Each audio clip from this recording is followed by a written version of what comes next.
हाय पढ़ाई नहीं हो रही, हाय बोर्ड्स के एग्जाम आ गए, हाय क्या होगा, हाय पेपर आसान होगा कि डिफिकल्ट होगा, कुछ समझ नहीं आ रहा।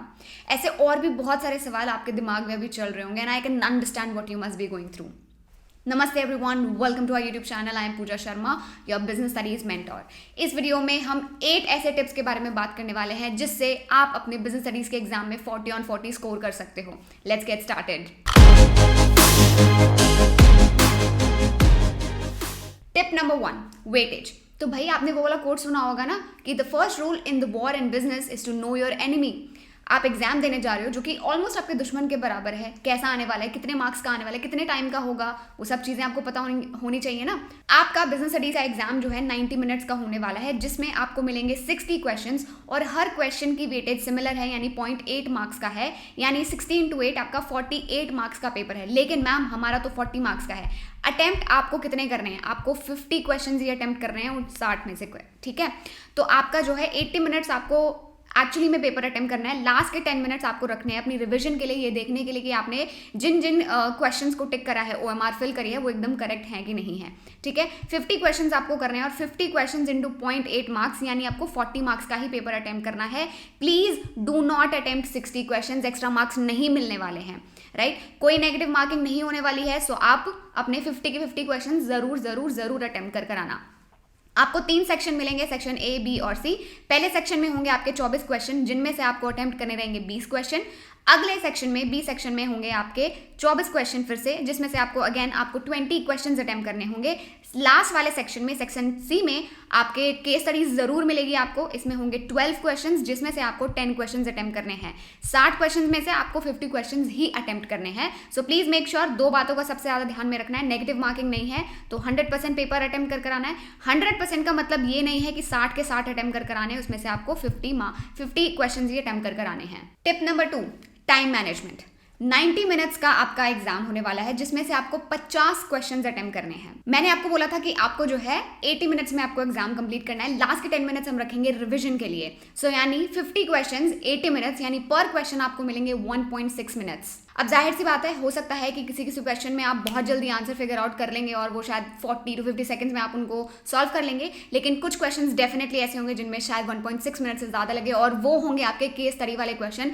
इतनी बड़ी केस स्टडी आपको दी जाएगी और फिर उसके आपके क्वेश्चंस भी पढ़ने पड़ेंगे। सो प्लीज़ मेक श्योर जो क्वेश्चंस आप जल्दी अटेम्प्ट कर रहे हैं वहाँ से टाइम आप यूटिलाइज करें अपने केस स्टडीज क्वेश्चन के लिए। टाइम वेस्ट बिल्कुल भी नहीं करना है, इधर उधर कोई भी आपको किसी से बातचीत नहीं करनी है। Tip number 3, sample papers. बहुत सारे सैम्पल पेपर्स आपको अटेम्प्ट करने हैं। इससे आपको पता चलेगा कि किस टाइप के क्वेश्चंस एग्जाम में पूछे जा रहे हैं, कौन से टॉपिक में से किस टाइप के क्वेश्चंस पूछे जा रहे हैं।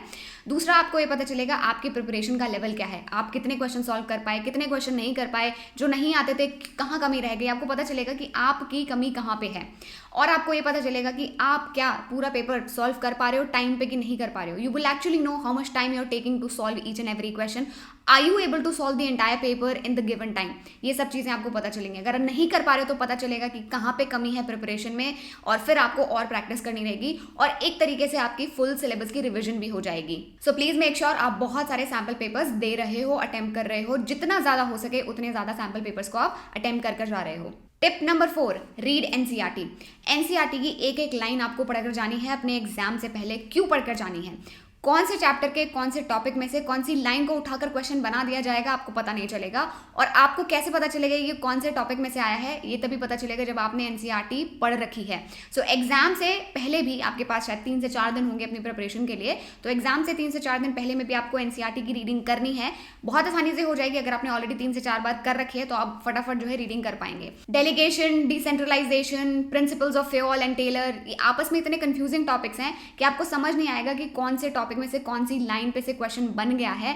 And in order to do away that problem you have to make sure कि आप NCERT पढ़कर जा रहे हैं। So please read NCERT। Tip number 5, health. जी हाँ, बहुत सारे बच्चे इस एस्पेक्ट को बिल्कुल ही इग्नोर करके चले जाते हैं। खाना पीना प्रॉपर नहीं रखते, एंजाइटी होने लग जाती है, खाया नहीं जाता, वीकनेस आ जाती है, कुछ गलत सलत खा लिए, सर्दियाँ आ रही हैं, आइसक्रीम खा ली, गला खराब हो गया, फीवर हो गया। प्लीज़ बचकानी हरकतें मत करिए। आप क्लास 12th में हैं, अपनी सेहत का ध्यान आपको ही रखना है। प्लीज़ ये डेलीगेट मत करना कि मम्मी ध्यान रखेंगी, पापा ध्यान रखेंगे।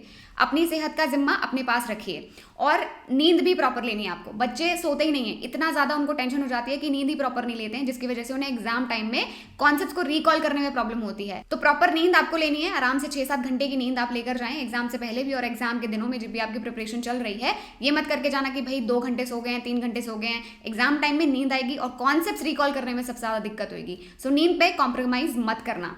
Tip number 6, exam hall essentials. बच्चे इग्नोर करते हैं छोटी छोटी चीजें। कई बच्चों ने एग्जाम हॉल ही नहीं देखा हुआ होता है कि पता नहीं कहाँ पड़ेगा सेंटर, फिर जिस दिन एग्जाम होता है उसी दिन जाके देखता अच्छा ये है सेंटर। मेक श्योर कर लेना कि आप पहले देखकर आ चुके हैं। सिंस आपका इंग्लिश का एग्जाम हो चुका है तो मैं मान सकती हूँ कि आपने देख लिया होगा आपका exam centre, but just in case फिर भी मेरे बोलने की जिम्मेदारी है।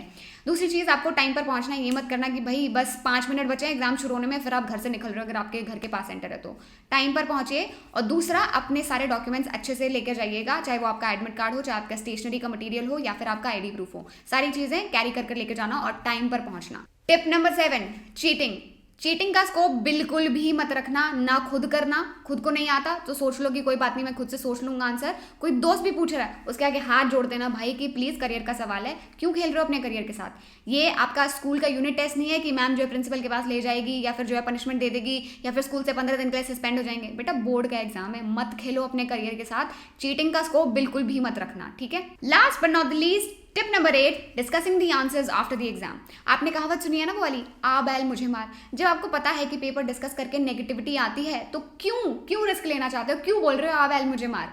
एक आध भी क्वेश्चन आपको पता चल गया ना कि इसका आपने गलत आंसर कर दिया, इतना ज्यादा मूड खराब होएगा उस समय, आपके अगले पेपर की प्रिपरेशन जरूर खराब होएगी। पेपर खत्म होने के बाद भाई या तो पेपर फाड़ दो या फिर जाकर सीधा अपने कबड़ में रख दो। देखना ही नहीं है आपको अपने अगले पेपर के ऊपर फोकस करना है, ठीक है। और जो आ रहे हैं आपके पास डिस्कस करने के लिए उनको बोलो हटा सावन की घटा, मुझे नहीं करना डिस्कस। जब आपके एग्जाम सारे खत्म हो जाए उसके बाद आओ ना, आओ यूट्यूब पे देखो कितना करा है आपने, हम भी डिस्कस करेंगे, लेकिन ड्यूरिंग द एग्जाम बिल्कुल भी मत डिस्कस करना। And that's all for this video. I hope you enjoyed it. अगर आपको ये वीडियो अच्छा लगा है तो इसे प्लीज लाइक कर दीजिए, थम्स अप दे दीजिए हमें भी, और अपने दोस्तों के साथ जरूर शेयर करना क्योंकि सबका भला करना चाहिए, राइट। और जो आपके एटलीस्ट बेस्ट फ्रेंड्स हैं उसके साथ तो आप शेयर कर ही सकते हो, राइट। बाकी सबका तो आपने ठेका नहीं ले रखा, बट अपने बेस्ट फ्रेंड का तो ठेका ले रखा है ना आपने। प्लीज उनके साथ ये वीडियो शेयर कर लेना and subscribe to the channel because यहाँ पर टर्म 2 के लिए भी और भी बहुत सारी वीडियोस आएंगी जिससे आपके एग्जाम में 4 चांद लग जाएंगे। I see you next time. नमस्ते, bye bye and take care.